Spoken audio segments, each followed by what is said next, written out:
Home Remedies presents How to get rid of sinus infection in no time. Unfortunately, sinus influences numerous individuals around the globe.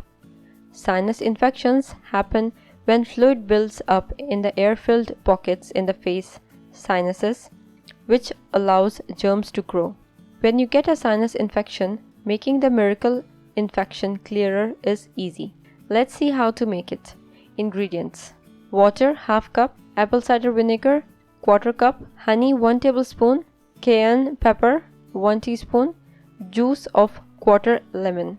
Preparation: simply boil the water, add the apple cider vinegar and cook over medium heat till reduced to a cup measure. Add cayenne pepper, honey and a lemon squeeze. Mix thoroughly and drink the tea.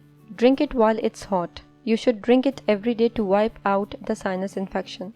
Apple cider vinegar works by binding the pathogens and helping the body get rid of them more effectively.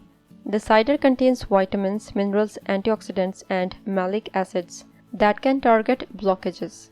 When taken orally, it breaks up mucus and clears airways, while its antibacterial properties wipe out the infection. Rich nutrients in the cider also boost the body's immune system, so consuming 1 to 2 tablespoons every day is recommended. If you liked the video, hit that like button to give it more value and share it on your social networks to let others benefit from it too. Thanks for watching. Goodbye.